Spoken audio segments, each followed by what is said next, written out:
বিসমিল্লাহির রহমানির রহিম। প্রিয় দেশবাসী, আসসালামু আলাইকুম। শুরুতেই মহান আল্লাহর দরবারে শুকরিয়া আদায় করছি। হাজারো শহীদের প্রাণের বিনিময়ে আমরা দেশ এবং জনগণের স্বাধীনতা, সার্বভৌমত্ব রক্ষা করতে পেরেছি। তাবেদার মুক্ত বাংলাদেশে জনগণের ভোটে জনগণের কাছে জবাবদিহিমূলক একটি নতুন সরকার যাত্রা শুরু করেছে। দেশে গণতন্ত্র এবং মানুষের অধিকার পুনঃপ্রতিষ্ঠার এই যাত্রা লগ্নে আমি দেশবাসীকে শুভেচ্ছা এবং আন্তরিক অভিনন্দন জানাই। স্বাধীনতা প্রিয়, গণতান্ত্রিক আমি প্রিয়। জনগণের কারণেই দেশে আবার মানুষের অধিকার, সম্মান এবং মর্যাদা পুনঃপ্রতিষ্ঠার সুযোগ সৃষ্টি হয়েছে। আমি দেশবাসীর উদ্দেশ্যে একটি বার্তা দিয়ে বলতে চাই, মুসলমান, হিন্দু, বৌদ্ধ, খ্রিস্টান তথা দল, মত, ধর্ম, বর্ণ নির্বিশেষে পাহাড়ে কিংবা সমতলে বসবাসকারী এই দেশ আমাদের সবার। প্রতিটি নাগরিকের জন্যই এই দেশকে আমরা একটি নিরাপদ ভূমিতে পরিণত করতে চাই। একটি স্বনির্ভর, নিরাপদ, মানবিক, গণতান্ত্রিক বাংলাদেশ প্রতিষ্ঠায় বিএনপি সরকারের লক্ষ্য। প্রিয় দেশবাসী, ফ্যাসিবাদের সময়কালে দুর্নীতি, দুঃশাসনে পর্যুদস্ত একটি ভঙ্গুর অর্থনীতি, দুর্বল শাসন কাঠামো আর অবনতিশীল আইন শৃঙ্খলা পরিস্থিতির মধ্য দিয়ে নতুন সরকার যাত্রা শুরু করেছে। আইন শৃঙ্খলা পরিস্থিতির উন্নয়ন এবং কঠোরভাবে দুর্নীতি নিয়ন্ত্রণের মাধ্যমে জনগণের মনে শান্তি, নিরাপত্তা ফিরিয়ে আনাই হচ্ছে আমাদের সরকারের প্রধান অগ্রাধিকার। সারা দেশে জুয়া এবং মাদকের বিস্তারকেও বর্তমান সরকার আইন শৃঙ্খলা অবনতির অন্যতম কারণ বলে চিহ্নিত করেছে। সুতরাং জুয়া এবং মাদক নিয়ন্ত্রণে আইন শৃঙ্খলা বাহিনী সব রকমের কঠোর পদক্ষেপ গ্রহণ করছে। জনজীবনে শান্তি ও নিরাপত্তা নিশ্চিত করতে সরকার সর্বোচ্চ উদ্যোগ গ্রহণ করছে। দেশের প্রতিটি সাংবিধানিক এবং সরকারি, বেসরকারি প্রতিষ্ঠান চলবে বিধিবদ্ধ নীতি নিয়মে। দলীয় কিংবা রাজনৈতিক প্রভাব, প্রতিপত্তি অথবা জোর জবরদস্তি নয়। আইনের শাসনই হবে রাষ্ট্র পরিচালনার শেষ কথা। প্রিয় দেশবাসী, আগামীকাল থেকে সারা দেশে শুরু হতে যাচ্ছে পবিত্র মাহে রমাদান। আমি দেশবাসীকে পবিত্র মাহে রমাদানের শুভেচ্ছা জানাই। রমাদান আত্মশুদ্ধির মাস। আমরা যদি আত্মশুদ্ধি শব্দটির মর্মার্থ উপলব্ধি করি, তাহলে এই মাসে মানুষের ভোগান্তি বাড়ার কথা নয়। যদিও আমাদের অনেকের মধ্যেই এই মাসটিকে ঘিরে ব্যবসায় অধিক মুনাফা লাভের প্রবণতা লক্ষণীয়।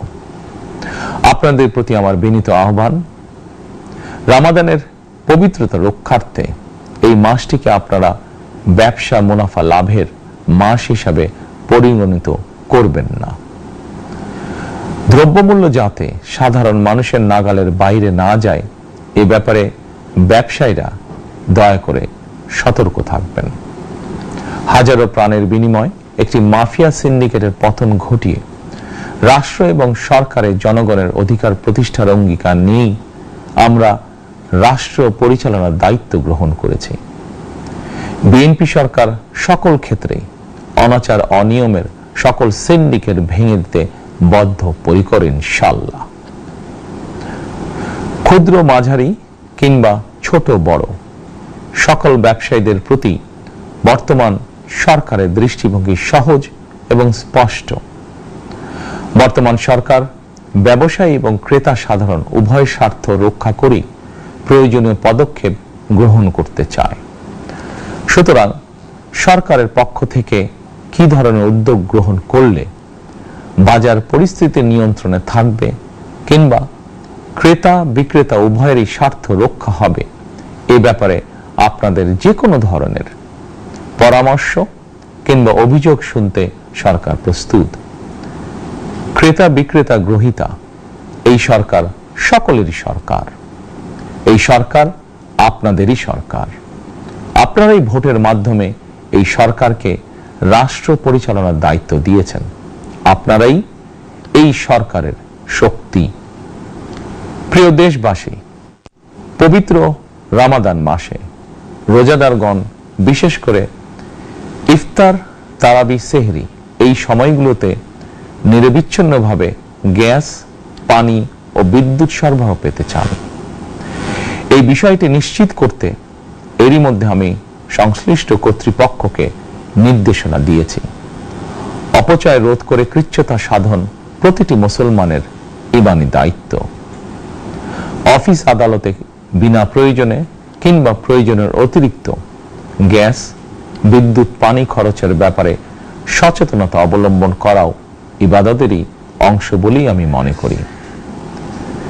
দেশের সকল সরকারি বেসরকারি কর্মকর্তা কর্মচারী এবং জনসাধারণের প্রতি কৃচ্ছতা সাধনের আহ্বান জানানোর আগে আমি সরকারের মন্ত্রী এবং বিএনপি সংসদ সদস্যদেরকে দিয়েই একটি দৃষ্টান্ত স্থাপন করতে চেয়েছি। বিএনপি সংসদীয় দলের প্রথম সভাতেই আমরা সিদ্ধান্ত নিয়েছি, বিএনপি থেকে নির্বাচিত কোনো সংসদ সদস্য সরকারি সুবিধা নিয়ে ট্যাক্স ফ্রি গাড়ি আমদানি করবেন না এবং প্লট সুবিধাও নেবেন না। আমি আপনাদের সামনে বলেছিলাম, রাষ্ট্র পরিচালনার সুযোগ পেলে বিএনপি সরকার মহানবীর ন্যায়পরায়ণতার আদর্শ অনুসরণ করবে। আমি মনে করি বিএনপির সংসদীয় দলের এই সিদ্ধান্ত ন্যায়পরায়ণতার আদর্শেরই একটি অন্যতম প্রতিফলন। প্রিয় দেশবাসী, বিভাগীয় শহরগুলিতে বিশেষ করে রাজধানী ঢাকায় যানজট অত্যন্ত নিয়ন্ত্রণহীন। হাটে মাঠে ঘাটে, অফিস আদালতে জনগণের ভোগান্তির শেষ নেই। জনজীবনের নানা ক্ষেত্রে জনদুর্ভোগ লাঘব করা না গেলে জনমনে স্বস্তিও ফিরবে না। রাজধানীতে জনসংখ্যার চাপ কমাতে বিকল্প ব্যবস্থা গ্রহণ করা জরুরি হয়ে পড়েছে। মানুষ তার নিজ জেলায় কিংবা নিজের বাসা বাড়িতে থেকেও যাতে সহজভাবে সঠিক সময়ে অফিস, আদালত, ব্যবসা বাণিজ্য করতে পারেন, সেই লক্ষ্যকে সামনে রেখেই সারা দেশে রেল যোগাযোগ ব্যবস্থা ঢেলে সাজানোর উদ্যোগ নেওয়া হচ্ছে। এই পরিকল্পনার অংশ হিসাবে প্রথমেই রেল, নৌ, সড়ক এবং সেতু মন্ত্রণালয়ের কার্যক্রম পুনর্বিন্যাস ও সমন্বয় করা হচ্ছে। আমরা মনে করি সারা দেশে রেল যোগাযোগ ব্যবস্থার সহজ, সুলভ এবং নিরাপদ করা গেলে একদিকে যেমন জনগণের শহর কেন্দ্রিক বা নগর কেন্দ্রিক নির্ভরতা কমবে, অপরদিকে পরিবেশেরও উন্নতি হবে। প্রিয় দেশবাসী, আমাদের চারপাশে সমস্যার শেষ নেই, তবে সমস্যার পাশাপাশি সম্ভাবনাও কিন্তু কম নয়।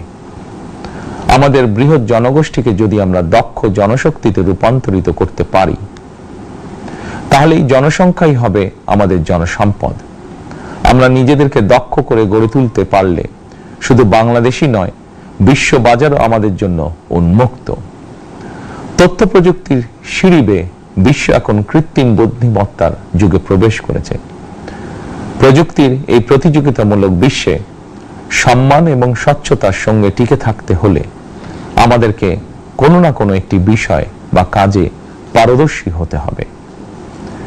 দেশের কোটি কোটি শিক্ষার্থী এবং তরুণ যুবশক্তির উদ্দেশ্যে বলতে চাই, মেধায়, জ্ঞানে, বিজ্ঞানে নিজেদেরকে যোগ্য করে গড়ে তোলার জন্য যত রকমের সহযোগিতা দেওয়া যায়, সব রকমের সহযোগিতা দিতে বর্তমান সরকার প্রস্তুত। কর্মসংস্থান এবং কর্ম পরিবেশ নিশ্চিত করার সুনির্দিষ্ট অঙ্গীকার নিয়ে বর্তমান সরকার যাত্রা শুরু করেছে। প্রিয় দেশবাসী, দীর্ঘ 18 বছর পর দেশে ফিরে গত বছর 25শে ডিসেম্বর আমি বলেছিলাম, দেশ এবং জনগণের জন্য আই হ্যাভ এ প্ল্যান। 12ই ফেব্রুয়ারি জাতীয় নির্বাচনের আগে দেশের বিভিন্ন স্থানে ঘুরে আমার প্ল্যান, পরিকল্পনার অনেক কিছু আমি আপনাদের সামনে তুলে ধরেছিলাম। আপনারা স্বাধীনতার ঘোষকের প্রতিষ্ঠিত দল বিএনপিকে ভোট দিয়ে রাষ্ট্র পরিচালনার দায়িত্ব দিয়েছেন, সকল পরিকল্পনা বাস্তবায়নের সুযোগ দিয়েছেন।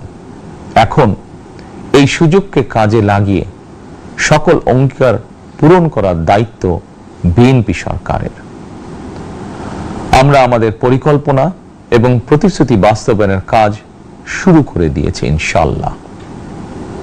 অঙ্গীকার পূরণের এই যাত্রা পথে আমরা ভবিষ্যতের দিনগুলোতেও আপনাদের অব্যাহত সমর্থন প্রত্যাশা করি। প্রিয় দেশবাসী, সরকার প্রধান হিসাবে আমি দেশবাসীর উদ্দেশ্যে একটি বিষয়ে প্রতি দৃষ্টি আকর্ষণ করে বলতে চাই।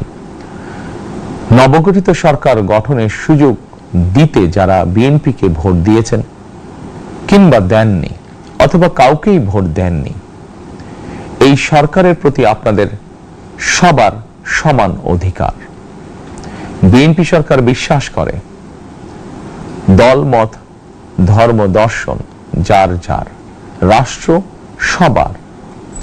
এই দেশে এই রাষ্ট্রে একজন বাংলাদেশী হিসাবে আপনার আমার আমাদের প্রতিটি বাংলাদেশী নাগরিকের অধিকার সমান। প্রিয় দেশবাসী, আল্লাহ আমাদের সবাইকে নিরাপদ এবং সুস্থ রাখুন। আল্লাহ আমাদের সকলকে ইতিবাচক পরিকল্পনাগুলো বাস্তবায়নের তৌফিক দিন। পবিত্র রমাদান মাস শুরুর শুভ লগ্নে আল্লাহর দরবারে এই নিবেদন রেখে আমার বক্তব্য শেষ করছি।